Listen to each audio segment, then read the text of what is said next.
Welcome to the car, arguably the place where we spend entirely too much time.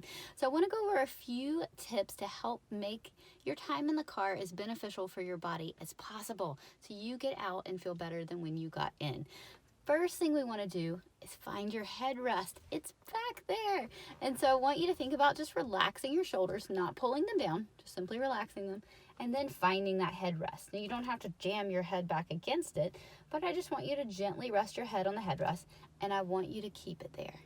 Even when things get stressful, traffic is stressful, kids are yelling at you, just ignore it. Rest that head back on that headrest and think about yourself just sitting on a lovely beach somewhere, relaxing back on the seat, calm and letting all that tension go. All right, so step one, find your headrest.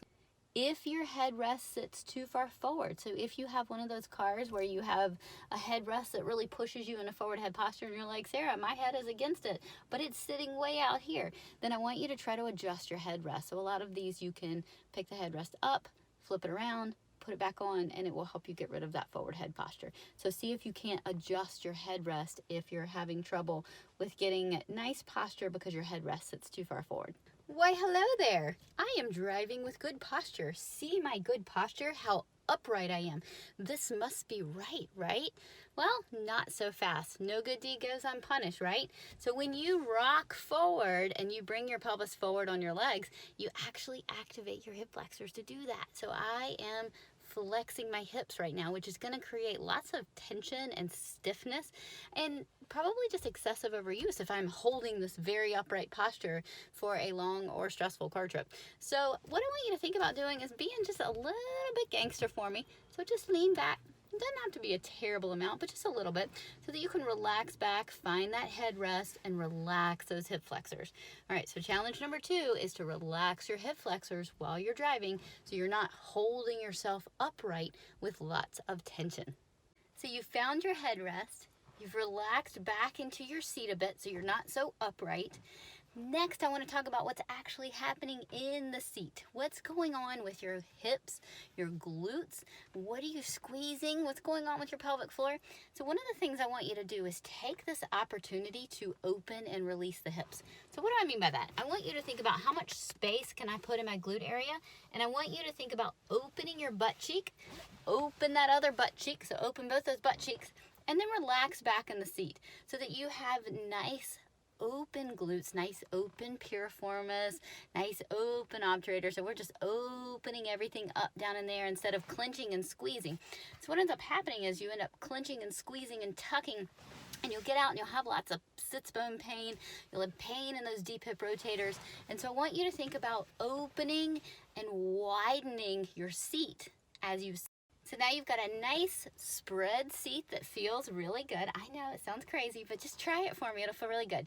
Then I want you to check in with what's going on with your back. Are you hiking one side of your back? Because this is what I'll often see, especially the side that we go back and forth from the gas to brake on.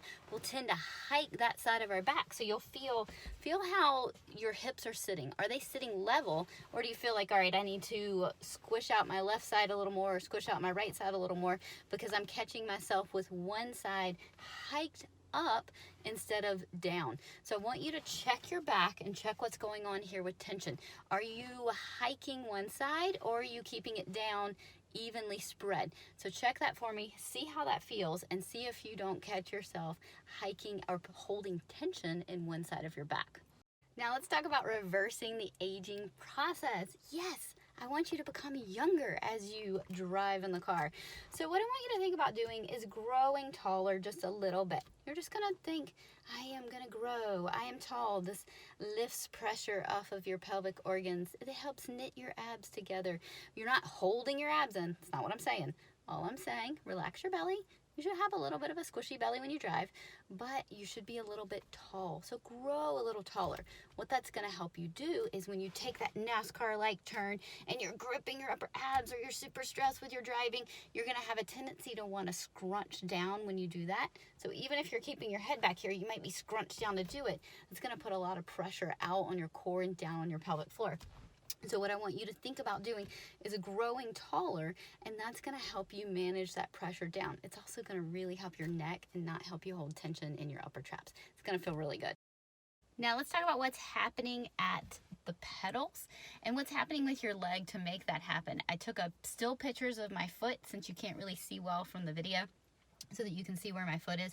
But what I want you to think about doing is moving your right leg out so it kind of rests out on the seat and your foot rests against the side of the car so that you are directly underneath the gas pedal and you are not underneath the brake. So what ends up happening, and this creates tightness in the piriformis, tightness in the pelvic floor, what ends up happening is you end up putting your foot under the brake and then turning it to the gas pedal, so you're always doing an external rotation with the leg or an external rotation with the lower leg.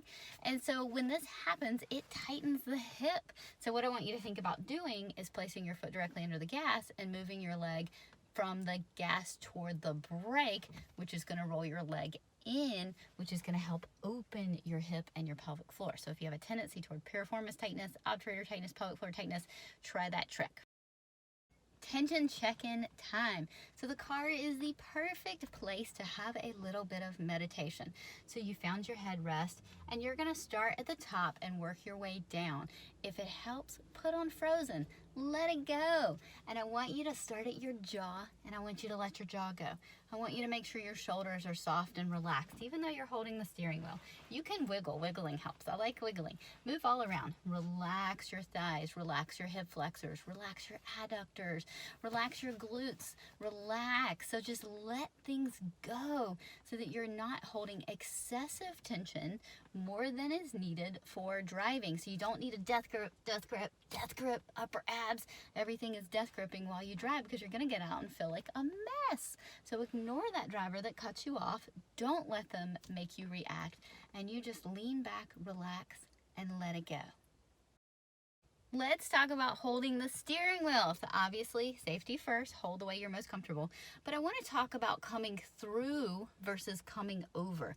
So if you have a lot of upper trap tightness, you probably have a tendency to come over for things, which means you're going to be more of an index finger gripper. I want you to think about being more of a pinky gripper. And I want you to think about as you reach for the steering wheel, you come through from the bottom and you engage those serratus so that you're coming through versus coming up top through your upper traps to drive. Okay, so think about that, coming through, and you're not death gripping down on your lats. That stops all motion of the scapula, so don't do that. Don't death grip down. You're just letting your shoulders kind of float, relax, wiggle, come through from the bottom from turns instead of coming up high from those upper traps. So think more pinkies than index fingers and see if that doesn't change how you're coming through for holding the steering wheel. I'm so excited because I saved the best for last. Let's talk about breathing. Where do you breathe when you drive? Are you... Okay, so totally busted. Do those neck and shoulders move up and down the whole time you drive? They probably do, which is why I want you to check in on this. I want you to feel your breath going into your back. So place your hand back here, leaning against the seat. It'll be a little awkward, that's okay. Inhale into your hand. Now move your hand. Inhale into the seat. It may take a few of those for you to get that feedback loop going, but being in the car is such a great opportunity to be able to find the headrest and get some back diaphragm expansion. This is going to help release your psoas. It's going to release your QL. Tight back muscles. It's going to make you feel great and make you not feel so stiff and tight when you stand up to walk away. So inhale into the back of that seat. If you don't get it at first, try again because it is hard in the beginning, but worth it.